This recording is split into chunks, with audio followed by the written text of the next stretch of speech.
Welcome to the deep dive. Today, we're cutting through the noise on a global challenge that, well, it touches pretty much everything we buy. Packaging. It really does. And it's this huge paradox, isn't it? Exactly. Packaging keeps things safe, fresh, indispensable, really. But the sources we looked at paint a stark picture of its environmental cost. Yeah, get this number. Around 36% of all plastics made globally, they end up as packaging. And so much of that is just single use, straight into the waste stream, or worse, it's a massive driver of the pollution crisis we're facing. Right. And that statistic, that's really our starting point today. The mission is shifting packaging from what you might call a linear liability, Mm. take, make, dispose, The old the way. old way, towards becoming a circular asset, something valuable that stays in the loop. And achieving that kind of huge shift, it doesn't just happen. No way. Our sources are clear. Yeah. You need three key things working together. You need businesses pushing the boundaries like the company EcoVital we'll talk about. You need government setting clear, proactive rules. Kenya is a fascinating example there. Okay. And maybe most importantly, you need consumers. People like you, empowered and making informed choices.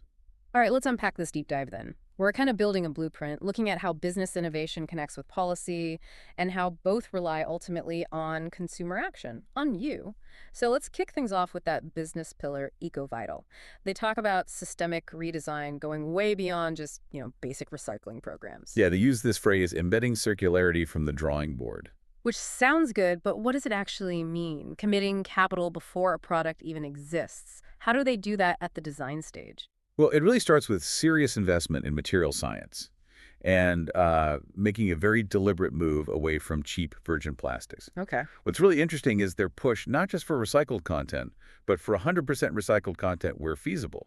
Like for many of their bottles, they're using 100% PCR post-consumer recycled PT or HDPE. Right, PCR is becoming more common, but hitting 100%, that sounds incredibly difficult from a supply chain perspective. Must introduce a lot of variability? No. Oh, absolutely. Right. You've nailed the main challenge there. Committing to 100% is, well, it's transformative, but it's definitely not the easy path. Right. Their own data shows it cuts carbon emissions by up to 50% compared to virgin plastic, which is huge. Right. But yeah, getting there needs massive investment upfront, think purification tech, advanced sorting, Mm-hmm. and then there's the market side. The cost, the availability of high-quality PCR. It fluctuates way more than virgin plastic. So how do they manage that risk? They basically have to create their own reliable feedstock market. Strategic partnerships with specialized recyclers are key. They need to guarantee that consistent, clean supply. It's a deliberate choice, except more cost complexity to get that environmental gain. But it's not just about plastic for them, is it? The sources suggest they're diversifying materials. Exactly. They know one size doesn't fit all. So for some products, maybe where recycling infrastructure is weaker or contamination is likely, they use certified compostable polymers, plant-based stuff. And look at their secondary packaging, the boxes. They're leading the way using 100% recycled, unbleached craft paper. Ah, so getting rid of those plastic films you often see. Right, and feeding into a paper recycling stream that's usually much more robust than plastics recycling. Okay, this brings us to their Design for Environment Protocol, the DFE thing. Designing for that second life, like you said. Yeah. Making sure materials are practically reusable, not just theoretically recyclable. Yes. And this is where the whole consumer relationship starts to change. Think about their refillable models. For hand wash, laundry detergent, that But kind of thing. exactly. They're pioneers here. You buy this really nice, durable container once, just once. Right. Then you buy refills in these concentrated pouches.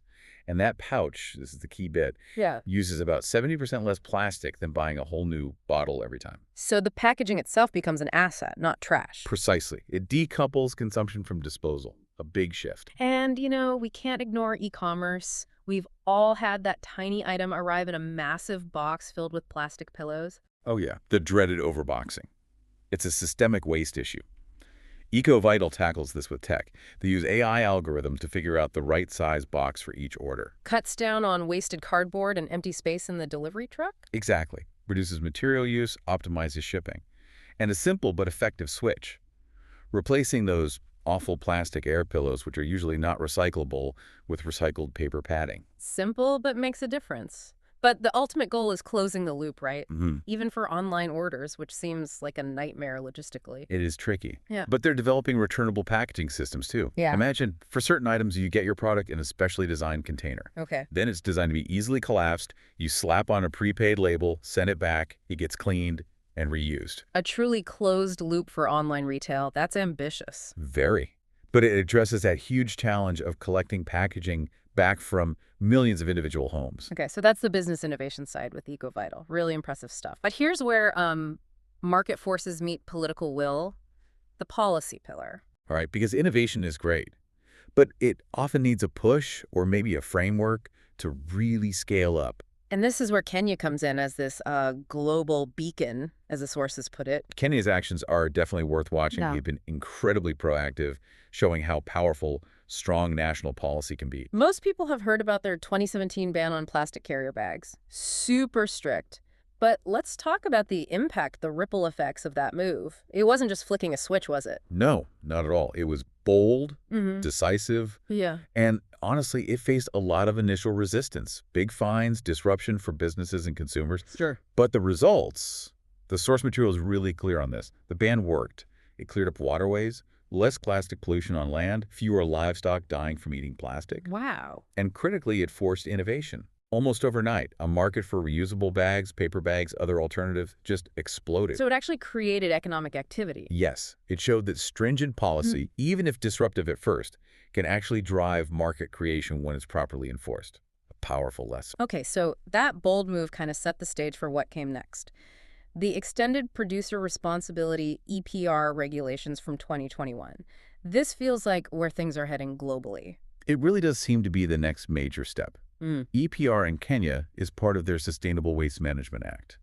The idea is simple, but the financial impact is, well, it's profound. Explain that. What's the core idea? Basically, producers like EcoVital are now legally responsible and financially responsible for managing the end of life of their packaging. So wait, it's not enough to just put a recycling symbol on the bottle anymore. Yeah. The company actually has to pay to make sure that bottle gets collected and recycled. That's exactly it. Yeah. It fundamentally flips the financial model. Before EPR, the cost of dealing with packaging waste mostly fell on towns, cities, taxpayers, Right. the public. Right. The externality. Exactly. EPR internalizes that cost. It becomes an operational expense for the brand. So if EcoVital designs packaging that's cheap but hard to recycle, their EPR fees go up. If they design packaging that's lightweight, easy to sort, uses recycled content, their fees go down. It creates a direct financial incentive for better design. Okay, that makes sense. But how does it work on the ground? How does the company actually meet that obligation, especially in a place like Kenya? It forces deep local integration. They can't just write a check and walk away. EcoVital, for example, is actively investing in collection systems. They partner directly with local waste collector groups, formal and informal. They work with certified PT recyclers. So they're building infrastructure. In a way, yes. They have to invest to ensure the system can actually handle their packaging. And they have to report on it, meet collection targets set by the government. It turns the legal requirement into real, coordinated action that actually improves waste management for everyone. And we should probably mention this isn't just about Kenya looking after its own environment. Good point.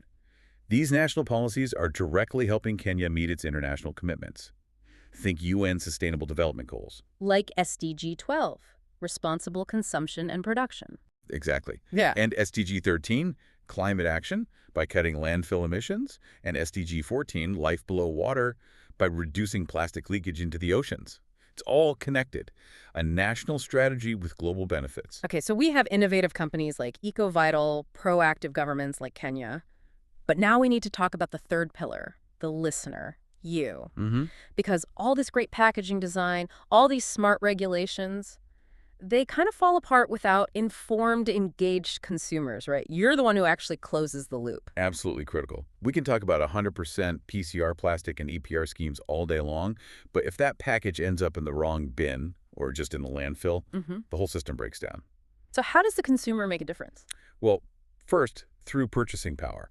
Every time you buy something, you're essentially voting for the kind of world you want, the kind of products you want to see. So choosing brands that are clearly trying, that use sustainable packaging. Exactly. It sends a powerful signal to the market. It tells other brands, hey, consumers care about this, maybe we should invest too, even if it costs more initially. Yeah. Look for clear labels about recyclability, about recycled content. Support brands that are transparent. But let's be real, most people want to recycle correctly. The failure point often isn't bad intention, it's confusion, right? You mentioned contamination earlier being a huge problem. Why is getting it wrong so common, and why does it mess things up so badly? It's tough. Recycling rules vary so much from place to place, and materials themselves are complex. Contamination happens when non-recyclable stuff gets tossed in the recycling bin. Like plastic bags or dirty containers. Right. Or even the wrong type of recyclable plastic. Those impurities just degrade the quality of the whole batch of materials being collected. If it's too contaminated, the recycler can't make high-quality new resin from it. So the whole truckload might just end up... In the landfill. Okay. Exactly. The loop is broken right there. That's why that seemingly small action by you, the consumer, sorting correctly, is just so vital. So what are the specific actions needed? How do we turn these fancy materials back into useful stuff, moving beyond just saying recycle more? Well, companies like EcoVital are trying to make it easier, clearer instructions. Their standard one is pretty simple. Rinse, replace cap, recycle. Why replace the cap? I thought you were supposed to take caps off. Good question. It varies, which is part of the confusion. But for many modern sorting facilities, especially for PET bottles like water or soda bottles, the caps are often made of a different plastic, like HDPE or PP, that can also be recycled. Keeping the cap on ensures the small cap actually makes it through the sorting process with the bottle, rather than falling through the cracks. And rinsing is crucial to avoid contamination from leftover food or drink. Okay, rinse, replace cap, recycle. But what about the different rules everywhere? That's the huge barrier. EcoVital is trying to tackle that with technology, too. They're putting QR codes on packages. You scan the code with your phone, and it links you to localized disposal information based on where you are. It tells you exactly what your specific town or municipality accepts. That could actually help cut through the confusion. That's the goal. So the action for you is, please take that extra second, rinse the container. It massively increases its value for recycling. Check those local guidelines. Use tools like the QR codes if they're available. Sort it right. It sounds small, but it's the linchpin. It really is. And there's one more role for the consumer, often overlooked. Advocacy. Engagement. What do you mean, beyond just buying and sorting? Yeah. Be an ambassador for this stuff. If you see a brand like EcoVital offering a take-back program for their packaging, participate. Show them it works. Okay. Ask your local supermarket manager, hey, why don't you stock those refill pouches? Put gentle pressure on retailers. And maybe even talk to local government. Absolutely. Yeah. Ask about improving your town's recycling infrastructure. Let them know. People want better systems. Your voice pushes companies, yes, but it also pushes for the public infrastructure needed to make the whole circular economy actually work where you live. So pulling it all together, what we've seen is that this shift towards, truly regenerative packaging, it absolutely needs that three-way partnership, that tripartite alliance. Right. You need the forward-thinking businesses willing to invest and innovate, even when it's costly upfront. You need proactive governments, like Kenya, setting clear rules like EPR that level the playing field and internalize those environmental costs. And the third leg of the stool. And, crucially, you need empowered consumers, using your purchasing power wisely, and just as importantly, doing that day-to-day task of disposal with care and diligence. Knowledge is great, but it's most valuable when it's actually understood and applied. So what's the big takeaway here? I mean, the scale of packaging waste is daunting, right? It is immense, no question. But the point is, the blueprint for fixing it isn't just some fantasy. It's actually being built right now by places like Kenya, by companies like EcoVital. We have examples. The path forward exists. The collective resolve to actually follow that path, that's the key ingredient now. And that leaves us with a final thought to chew on. Yeah, something interesting from the sources.